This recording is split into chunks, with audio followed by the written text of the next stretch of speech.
Amen, hallelujah, sa pumapagpalang umaga sa bawat isa, lalong-lalo na sa ating Panginoong Yesus na siyang ating tagapagligtas. Purihin ang Panginoon sa kanyang kabutihan at tayo po ay nandito muli na mag-aaral ng kanyang salita. Sige po, bago tayo magsimula, kahit isa nga lang pong comment dyan na isang pagbati bago tayo magsimula. Purihin ang Panginoon. Kung ako po ba ay naririnig ng maayos, mahina po ba, malakas? Salamat po sa reaction.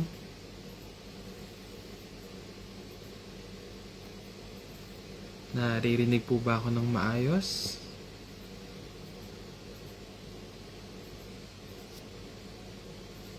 Amen. Pagpalang umaga po, kapatid na Jerry, kapatid na Ferds. Amen. Praise the Lord.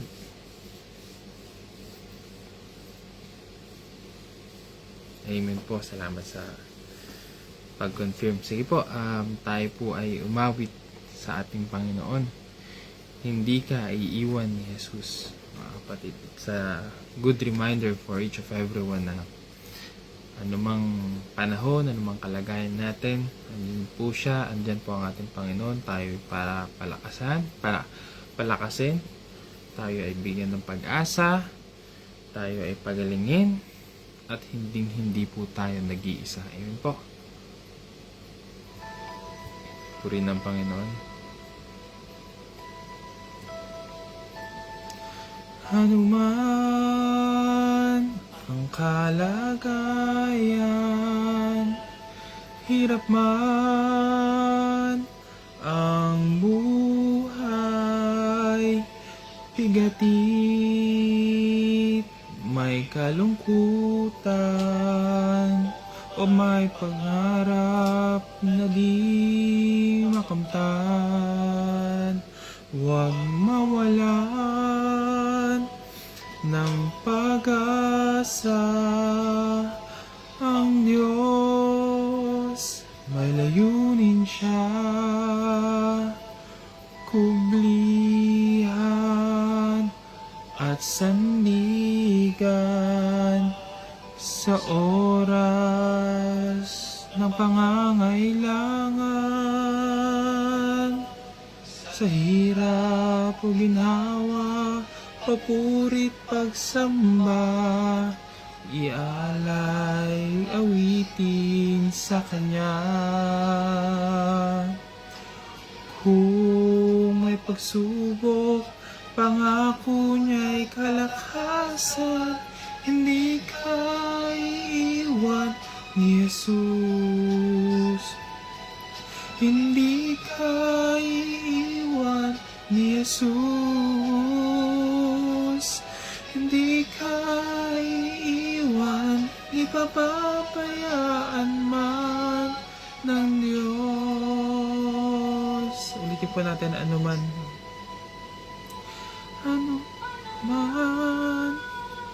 ang kalagayan,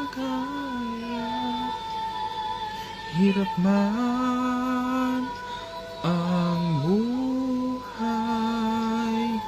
bigatit, may kalungkutan, o may pangarap na di makamtan.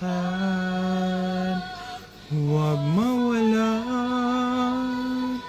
ng pag-asa, ang Diyos may layunin siya,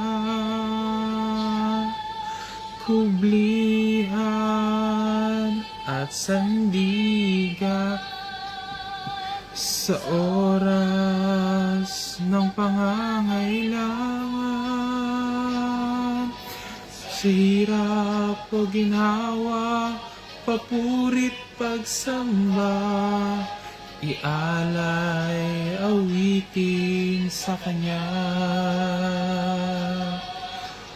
Kung may pagsubok, pangako niya'y kalakasan, hindi ka iiwan ni Jesus. Amen. Hindi tayo iiwan ng ating Panginoon Jesus. Hindi ka iiwan ni Jesus. Pangako po yan sa atin ng Panginoon.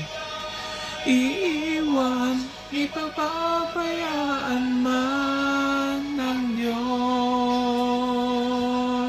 Sa hirap o ginhawa, papurit pagsamba, ialay awitin sa Kanya. Kung may pagsubok, pangako niya'y kalakasan, hindi ka iiwan ni Jesus. Hindi ka iiwan ni Jesus. Hindi ka iiwan, di pababayaan man ng Diyos. Hindi ka iiwan ni Jesus. Hindi ka iiwan ng Diyos. Hindi pababayaan man ng Diyos. Salamat Panginoon o God. Dahil sa pangako niyo sa amin, hindi kami nag-iisa, Panginoon o God. Ano man ang aming kalagayan, kayo ay pumaparito sa aming kalooban, sa aming puso, Panginoon o God.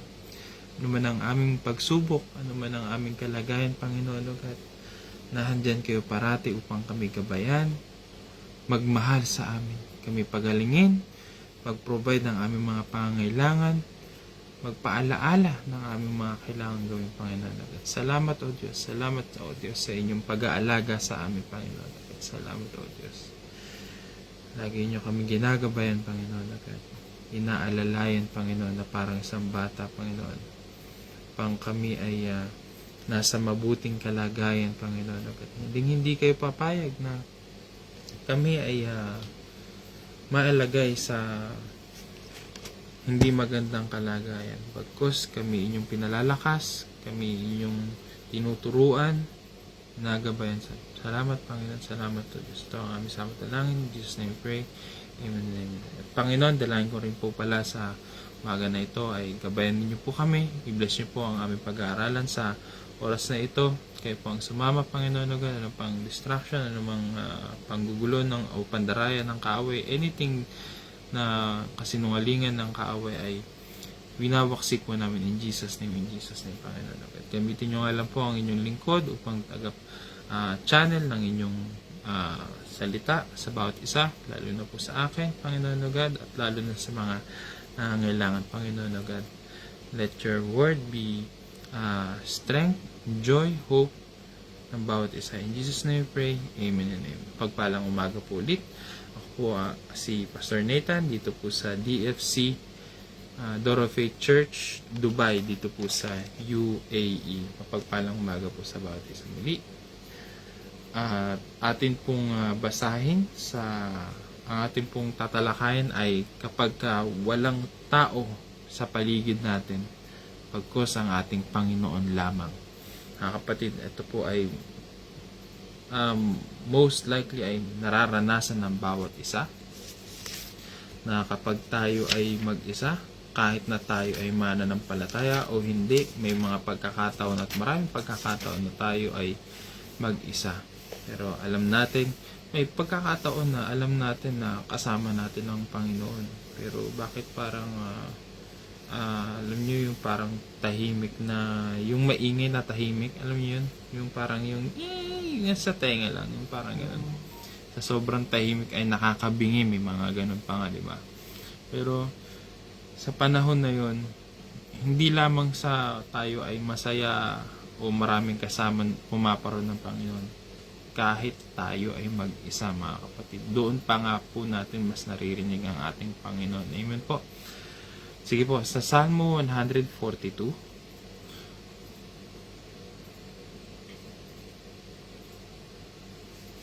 ayan po, verse 1 hanggang sa 7, hanggang sa ang buong chapter na po ito. Tumawag ako ng malakas sa inyo. Panginoon, nananalangin ako na kaawaan niyo ako. Sinasabi ko sa inyo ang aking mga hinaing at mga suliranin. 3. Kapag ako'y nawawalan ng pag-asa, kayo'y nariyan na nagbabantay kung ano ang nangyayari sa akin. Ang aking mga kaaway ay naglalagay ng bitag sa aking dinadaanan.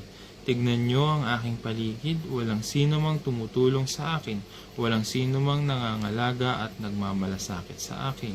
5. Kaya tumawag ako sa inyo, Panginoon, sinabi ko, kayo ang aking kanlungan, kayo lang ang aking kailangan ko rito sa mundo. Pakinggan nyo ang paghingi ko ng tulong. Dahil wala na akong magawa, iligtas nyo ako sa mga umuusig sa akin dahil sila'y mas malakas sa akin. 7. Palayain nyo ako sa bilangguang ito upang ako'y makapagpuri sa inyo at ang mga matuwid ay magtitipon sa paligid ko dahil sa kabutihan nyo sa aking Panginoon. Mga kapatid, alam po natin na si Haring David ay, alam niyo na, kapag kayo ay hari, ay maraming nasa paligid ninyo, maraming assistant, maraming tagasunod ninyo, maraming tumitingala sa inyo kapag kayo ay hari. Pero sa panahon nito ay ang pakiramdam o ang nangyayari sa kanya ay siya ay nag-iisa. Siya ay pinagtutulungan. Sabi dito, ano pang sinasabi dito? Kaya kasi tumawag ako sa'yo. Yun po, no? Siya ay nag-iisa. Yun ang pakiramdam niya. Pero mga kapatid, sinabi niya rin dito, mga kapatid, no, sa pagdating ng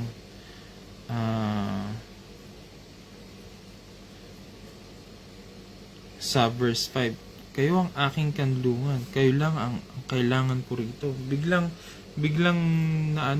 siyang na-remind, di ba? Sa kalagitnaan na siya ay nakakaranas ng pag-iisa, ng kabiguan, ng pag-uusig ng mga nasa paligid po niya, ay na-remind siya sa sarili niya o napaalalahanan siya na kayo lang ang kailangan ko rito sa mundo. Meron siyang kanlungan pala na pwedeng pagdependihan, mga kapatid, na pwedeng magdigtas sa kanya pagdating sa 7, na nagpapalaya sa kanya sa bilangguan na yun, yung pag-iisa, mga kapatid. Hallelujah. Sa atin din po, mga kapatid, hindi tayo nag-iisa, mga kapatid, at lalo na sa ating mga mananampalataya, mga kapatid, wag po tayong matatakot alam nyo, opo, meron tayong free will from our God na kapag tayo ay mag-isa ay pwede nating gawin lahat. Pero di ba sinasabi rin po, pwede nating gawin lahat, pero hindi lahat nakakatulong para sa atin, hindi lahat ay nakakabuti sa atin, mga kapatid. Ngayon, kung hindi natin pipiliin to be with our God when we are alone, sinong sasama sa atin? Alam na natin na andyan ang pandarayan ng kaaway kung hindi natin pipiliin ang ating Panginoon na makasama sa tuwing tayo ay nag-iisa. Kapatid. So, Pastor, ibig sabihin niya, wala na tayo. Asan na yung free will na tinatawag yan kung gano'n naman pala?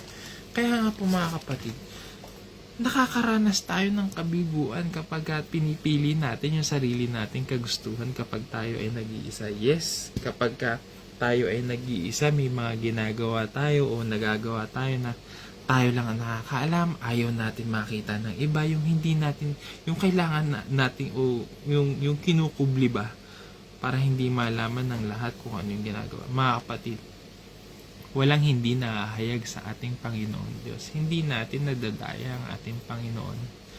Kung meron man tayong dapat pagtapatan, yun na yung ating Panginoon dahil alam po niya ang lahat. Kung alam pala ng Panginoon ng lahat, bakit ako nagdurusa kapag ako'y nag-iisa dahil hindi natin o nakakalimutan natin na piliin natin ang ating Panginoon sa tuwing tayo ay nag-iisa. Ang pinipili natin ay yung sarili nating laman. Which is sabi ko nga po sa iyo, o sabi nga natin kanina, kung hindi ang Panginoon ang ating pinipili, pipiliin tayo ng kaaway. Mga kapatid.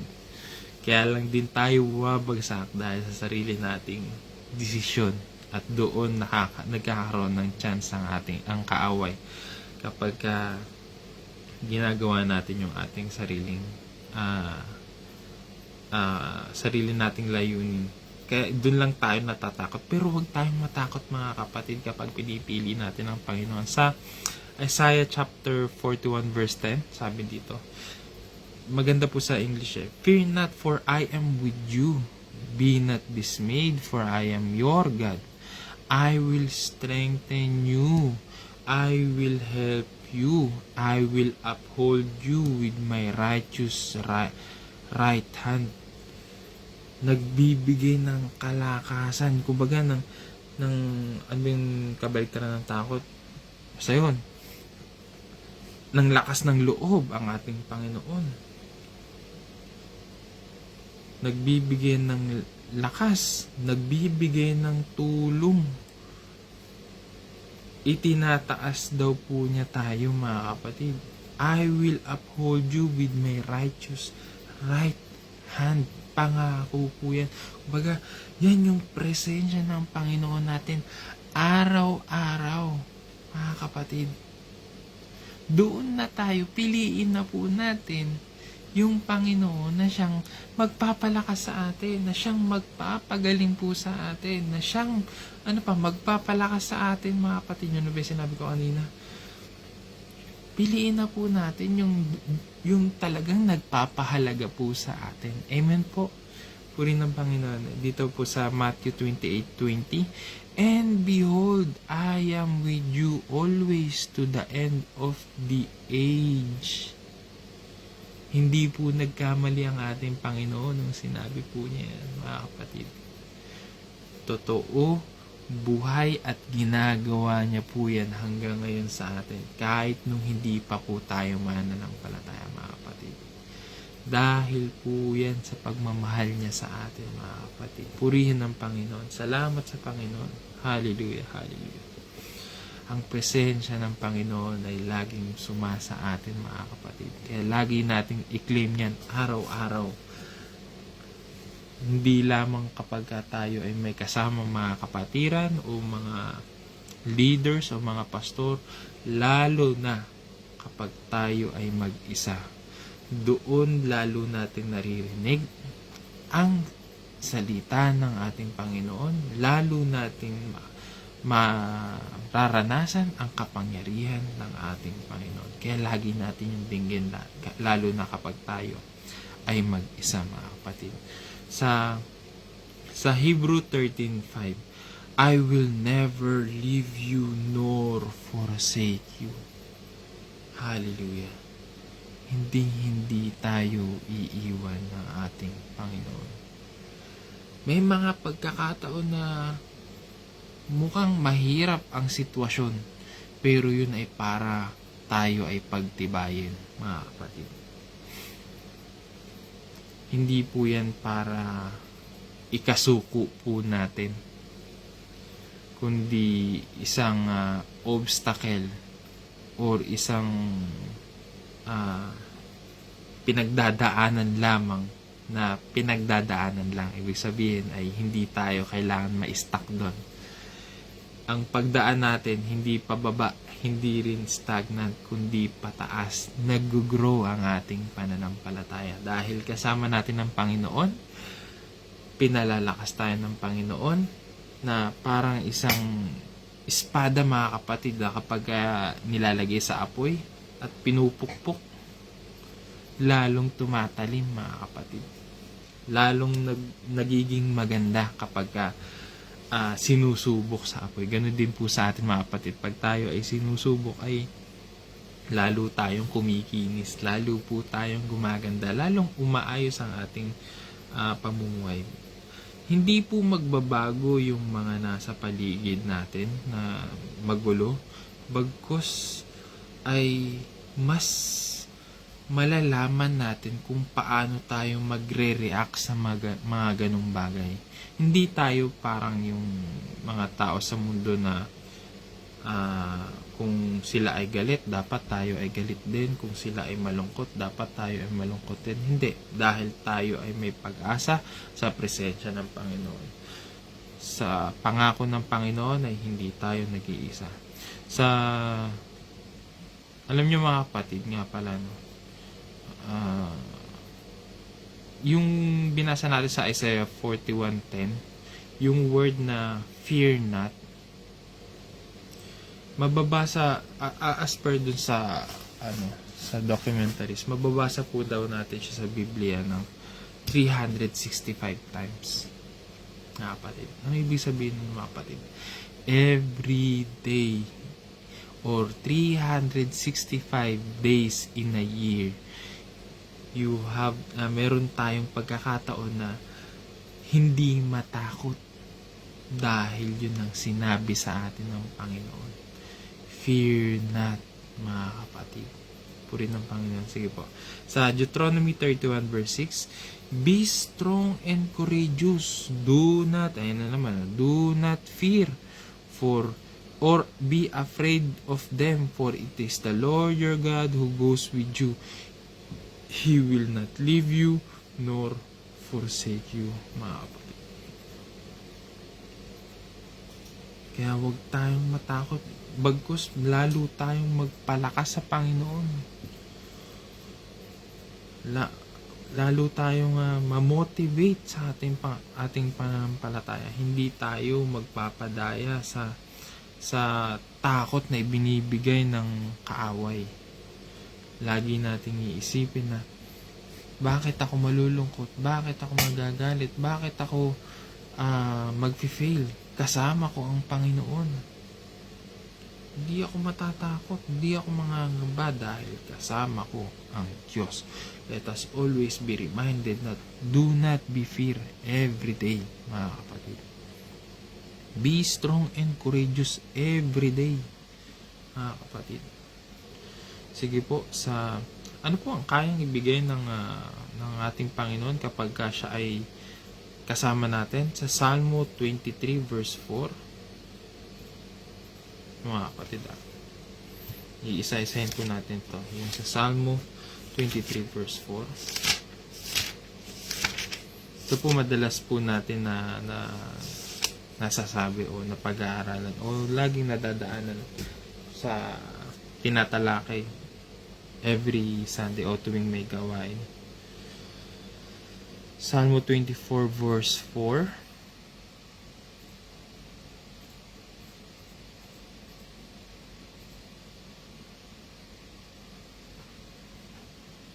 Ay, 23. 23 po, pamanhin po.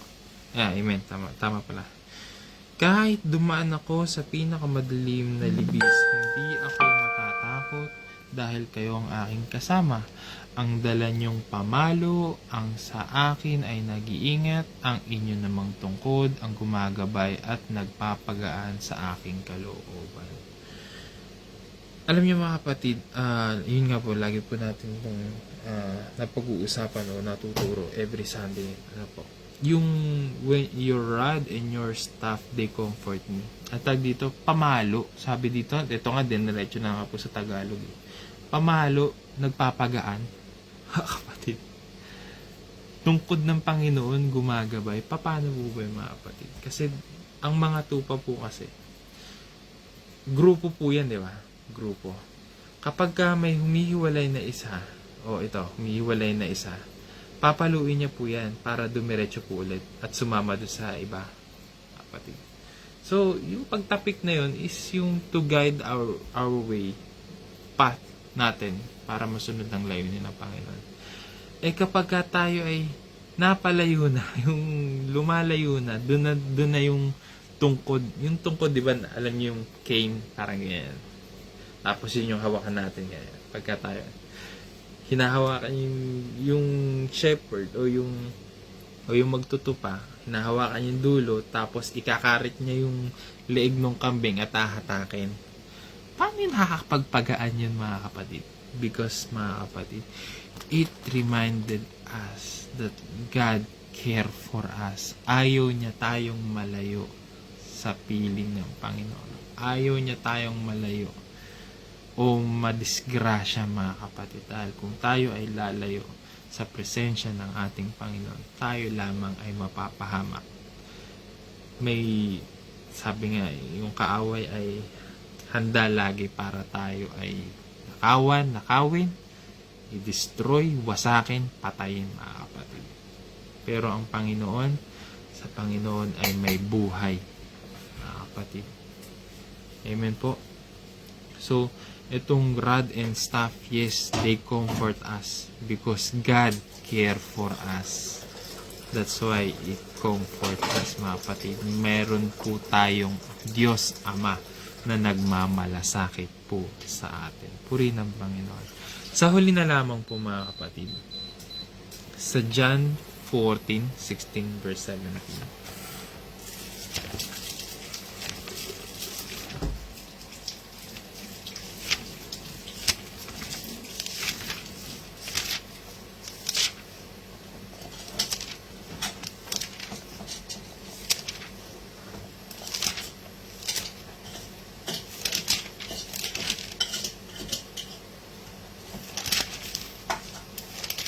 Amen po rin ng Panginoon.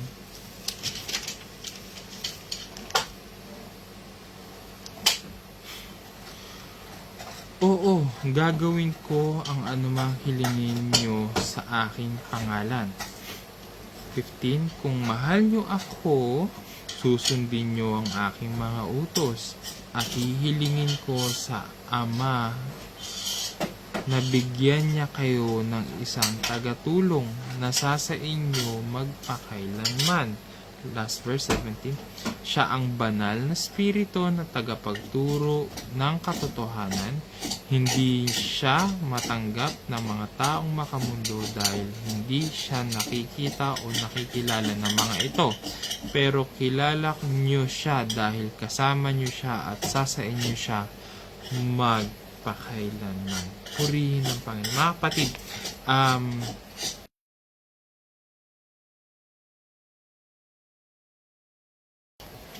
purihin ng Panginoon.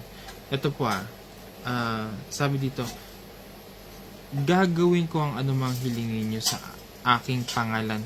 Kung mahal nyo ako, susundin nyo ang aking utos. Kung mahal po natin ang Panginoon, susundin daw po natin ang kanyang utos. Wala na tayong ibang panglayunin. Wala na tayong iba pang hiling kundi maitaas ang ating Panginoon. Amen po. So, Amen 14-17. 16-17 po pala. So, ayan lang po, mga kapatid. Hihilingin nga daw po. Kung mahal natin ang Panginoon, susundin natin ang kanyang utos. Wala na tayo bang nanaisin kundi maitaas,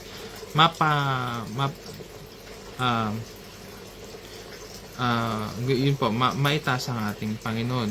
Yun daw po, pagdating sa 16, at hihilingin daw po ng ating Panginoong Hesus sa Diyos Ama na bigyan niya tayo ng isang tagatulong na sa inyo magpakailanman. Yun yung banal na spirito na ipinagkaloob sa atin ng ating Panginoon. Yun daw po yung tagapagturo, taga-convict sa atin, mga kapatid. Ano po? Hindi po taga-condemn, kasi pagka condemn, lalo po tayong pababagsakin.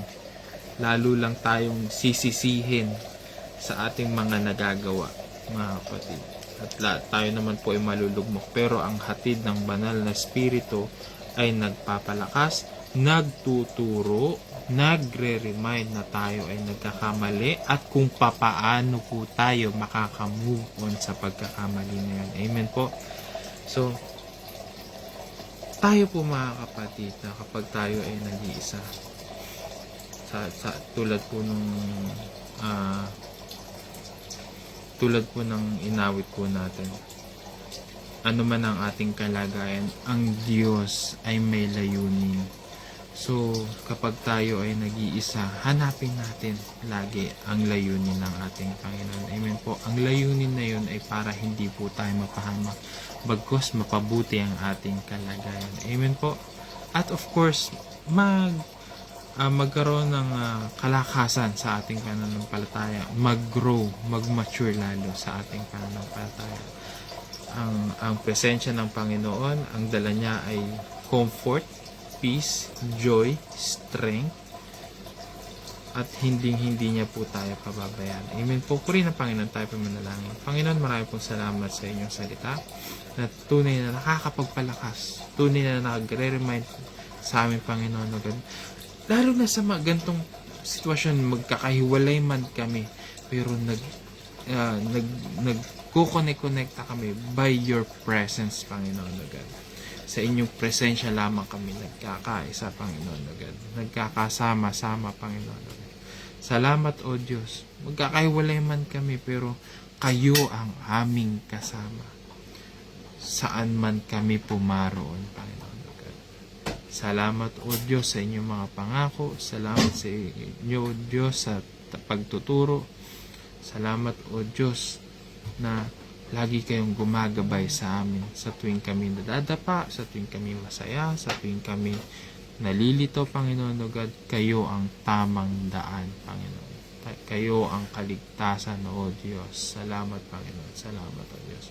Panginoon, sa gabing ito, sa oras na ito, Panginoon o God, dalangin ko po sa mga papasok pa lamang sa kanilang trabaho, ay bigyan niyo po sila ng kalakasan, ng wisdom and knowledge, Panginoon o God, peace, comfort sa kanilang trabaho, Panginoon. Let them be a blessing, Panginoon, sa mga pupuntahan nila, Panginoon o God. Sa amin naman po mga nasa Middle East, sa mga matutulog pa lamang, bigyan niyo po kami ng makalangit na panaginip, Panginoon o God. At sa pagising namin ay magkaroon kami ng renewed strength, renewed mind, and renewed hope coming from you, O God. Thank you, Lord Jesus. In Jesus' name we pray. Amen and amen. To God be the glory po. God bless po.